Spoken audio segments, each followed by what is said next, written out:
চট্টগ্রামের সীতাকুণ্ডের ভাটিয়ারি হাজী তোবারক আলী চৌধুরী উচ্চ বিদ্যালয়ের ভারপ্রাপ্ত প্রধান শিক্ষক কান্তিলাল আচার্যকে বুধবার দুপুরে নিজ অফিস কক্ষে জোর করে পদত্যাগপত্রে স্বাক্ষর করিয়েছেন স্থানীয় বিএনপির নেতাকর্মীরা।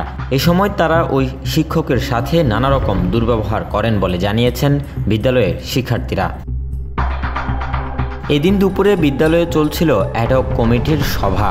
এই সময় বিক্ষোভ মিছিল নিয়ে বিদ্যালয়ে গিয়ে মব সৃষ্টি করে জোরপূর্বক পদত্যাগপত্রে স্বাক্ষর করিয়ে নেওয়া হয়। ওই পদত্যাগপত্রটিতে লেখা হয়, আমি আমার ব্যক্তিগত কারণে স্বেচ্ছায় পদত্যাগ করলাম। বিদ্যালয়ের নবগঠিত অ্যাডহক কমিটির সভাপতি মোহাম্মদ মহিউদ্দিন জানান, এভাবে অসম্মান করে একজন শিক্ষককে বিদ্যালয় থেকে বের করে দেওয়া নিন্দনীয়। অন্যদিকে ভাটিয়ারি ইউনিয়ন বিএনপির সভাপতি নুরুল আনোয়ার জানিয়েছেন, প্রধান শিক্ষকের বিরুদ্ধে অনিয়মের অভিযোগ উঠেছে। নেতাকর্মীরা তার পদত্যাগ দাবি করে মিছিল সমাবেশ করেন। উত্তেজিত জনতার চাপে তিনি পদত্যাগ করতে বাধ্য হয়েছিলেন। তবে স্বেচ্ছায় পদত্যাগ পত্রে স্বাক্ষর নেওয়ার আগে আরেকটি কাগজে স্বাক্ষর নিতে চেয়েছিল মব সৃষ্টিকারীরা, যেখানে লেখা ছিল দুর্নীতির অভিযোগে স্বেচ্ছায় পদত্যাগ করছি। তবে সেবার স্বাক্ষরে রাজি হননি কান্তিলাল। তিনি বলেন, আমি দুর্নীতি করিনি, এই পেজে আমি স্বাক্ষর করব না। পরে আরেকটি কাগজে লেখা হয়, ব্যক্তিগত কারণে পদত্যাগ করেছি। ঘটনার বর্ণনা দিয়ে এসব তথ্য জুড়ে একটি ফেসবুক পোস্ট করেন ওই শিক্ষকের মেয়ে ভাবনা আচার্য।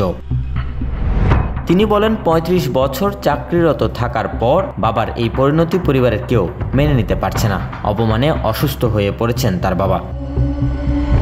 ওই ফেসবুক পোস্টে ভাবনা লিখেন, আপনারা উগ্র হয়ে একজন জলজ্যান্ত মানুষকে কবর দেওয়ার মতো যন্ত্রণা দিয়েছেন। এতদিন অন্য মানুষের এমন ঘটনা দেখতাম, আজ আমার বাবার সাথে এহেন কাজ হয়েছে।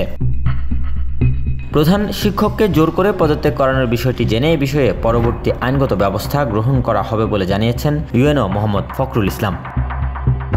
১৯৯১ সালে ১ মার্চ বিদ্যালয়ে সহকারী শিক্ষক হিসেবে যোগ দেন কান্তিলাল আচার্য। ২০০০ সালে প্রধান শিক্ষকের পদ খালি হলে বিদ্যালয় পরিচালনা কমিটি জ্যেষ্ঠতার ভিত্তিতে তাকে ভারপ্রাপ্ত প্রধান শিক্ষকের দায়িত্ব দেন। ২০২৮ সালের মার্চ মাসে চাকরির মেয়াদ শেষ হওয়ার কথা ছিল ওই শিক্ষকের। Desk report, news now 24।